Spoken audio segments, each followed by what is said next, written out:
कहानी की शुरुआत में हम कुछ चोरों और माफिया को देखते हैं जो एक चमकते हुए कैप्सूल का प्रचार करने के लिए आए हुए थे। उनमें से एक का नाम न्यूट होता है जो कि उससे वो कैप्सूल मंगवाता था। तभी सीन शिफ्ट होता है और एक टॉम नाम की लड़की को दिखाया जाता है। टॉम भी उसी चमकते हुए कैप्सूल को देखकर गाना गा रही थी। जब टॉम घर से बाहर आती है तो उसकी मुलाकात दो लड़कों से होती है जो कि टॉम से कैप्सूल खरीदने के लिए आए थे, लेकिन वे लड़के टॉम से उसका बैग छीनने की कोशिश करते हैं क्योंकि वे उसके सारे कैप्सूल को छीनना चाहते थे। तभी टॉम को बचाने के लिए एक लड़का आता है जिसका नाम लॉकी था। लॉकी से लड़ने के लिए उनमें से एक लड़का कैप्सूल को खाने वाला था, लेकिन इससे पहले लॉकी उसके हाथ से कैप्सूल को छीन लेता है और उन दोनों को वहां से भगा देता है।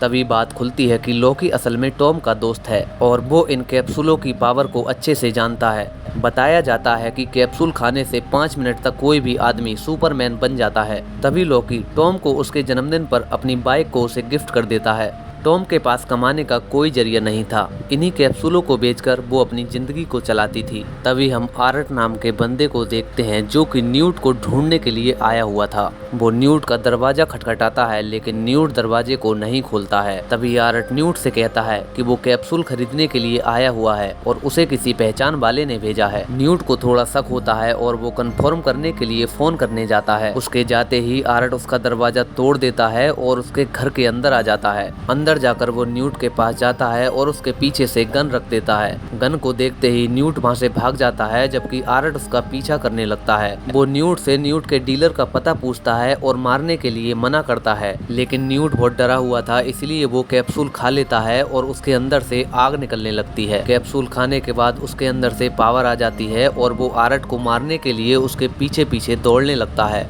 आर्ट उससे अपनी जान बचाने के लिए उसके आगे आगे दौड़ने लगता है और पूरी मंजिल में धुआं उठने लगता है। तभी आर्ट अपनी जैकेट गीली करता है और उसे पकड़ने के लिए पानी के डब में डाल देता है। तभी आर्ट देखता है कि उसकी आग पानी के टब में डालने के बाद भी नहीं बुझ रही थी। तभी धीरे धीरे न्यूट की आग बढ़ने लगती है और उसके चीथड़े उड़ जाते हैं।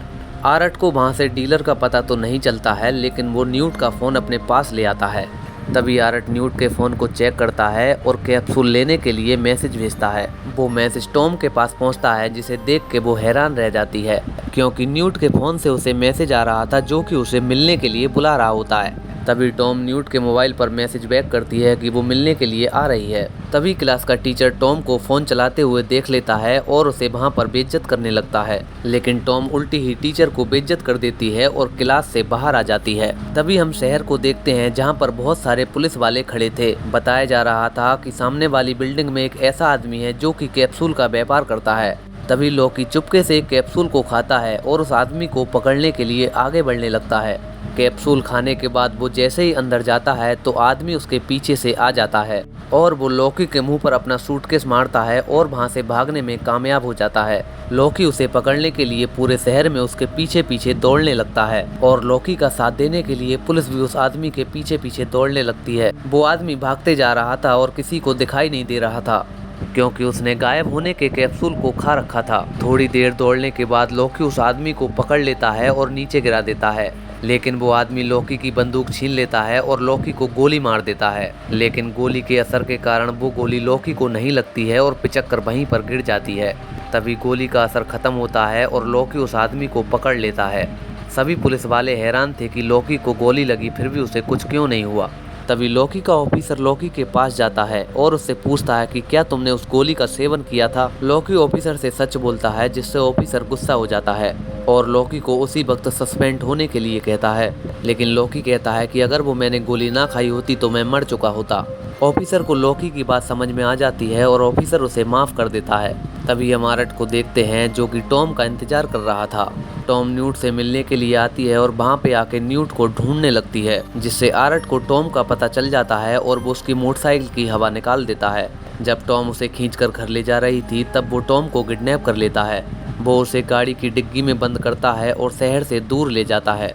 वहाँ आकर वो टॉम से उसके डीलर का पता पूछता है कि आखिर तुम वो कैप्सूल कहाँ से लाती हो। डर के मारे टॉम आर्ट को उसी जगह पर ले जाती है जहाँ से वो कैप्सूल खरीद कर लाती थी। वहाँ पहुँचने के बाद आर्ट टॉम से वो कैप्सूल खरीद कर लाने के लिए कहता है। तभी सीन चेंज होता है जहाँ एक औरत बहुत सारी कैप्सूलों को लेकर हवाई जहाज से उतरती है जहां दूसरी औरत उन कैप्सूलों को खरीदने के लिए खड़ी थी क्योंकि वो पूरी दुनिया पर राज करना चाहती थी। तभी दोबारा से सीन टॉम पर आता है, जो कैप्सूल को खरीदने के लिए स्टोर में घुस जाती है। काउंटर पर जाकर टॉम उनसे कैप्सूल मांगती है, जहां टॉम का पीछा लगातार आरट कर रहा था। तभी अचानक से टॉम वहां से गायब हो जाती है और आरट उसे ढूंढने लगता है। तभी उनकी गैंग का एक आदमी टॉम को अंदर ले जाता है और उससे कैप्सूल लेने की क्वांटिटी पूछता है, लेकिन टॉम बहुत घबराई हुई थी। वो उस आदमी से बताती है कि एक आरट नाम का बंदा उसका पीछा कर रहा है। तभी उनकी गैंग का आदमी एक कैप्सूल को खाता है और आरट से लड़ने के लिए चला जाता है।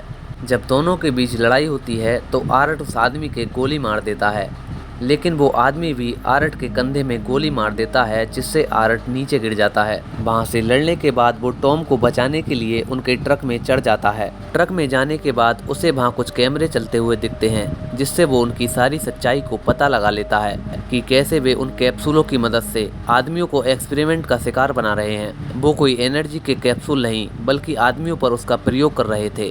तभी टॉम को वहां से भागने का मौका मिल जाता है और वो वहां से भाग जाती है। इधर जिस आदमी को आरट ने गोली मारी थी वो उठकर भाग जाता है और टॉम का पीछा करने लगता है। स्टोर में जाकर वो टॉम को मारने की कोशिश करता है, लेकिन टॉम को बचाने के लिए आरट आ जाता है। तभी उस आदमी से गोली का असर खत्म हो जाता है और आरट उसे मार देता है। तभी आरट टॉम के पास जाता है और उसे पट्टी करने के लिए कहता है और वादा करता है कि वो उसके साथ कुछ नहीं करेगा, बल्कि इसके लिए वो उसे पैसे भी देता है। बेहोशी की हालत में टॉम आरट की पट्टी कर देती है और इसी बीच उनमें बोलचाल भी हो जाती है। तभी हम लॉकी को देखते हैं, जो टॉम को ढूंढने के लिए टॉम के घर पे आता है। उसने घर में झांक कर देखा तो उसे पता चला कि कुछ लोग उसकी मम्मी से टॉम की पूछताछ कर रहे थे। तभी चुपके से लॉकी उनके बाथरूम में घुसता है और बाथरूम के दरवाजे से उनके घर में आता है और उन आदमियों के सामने टॉम का पिता होने की एक्टिंग करता है।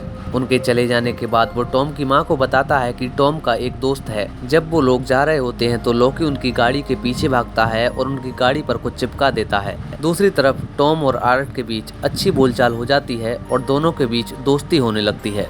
तभी आरट टॉम को बताता है कि वो कोई क्रिमिनल नहीं है, बल्कि अपनी बेटी के कातिलों को ढूंढ रहा है, क्योंकि उसकी बेटी भी इन्हीं कैप्सूलों का शिकार होकर मरी थी। टॉम को आरट की बात में सच्चाई लगती है और वो आरट की मदद करने के लिए तैयार हो जाती है। तो दोस्तों, आगे कहानी में क्या होने वाला है ये देखने के लिए मैंने कमेंट में एक लिंक दिया है, वहां से जाकर आप पूरी कहानी देख सकते हैं।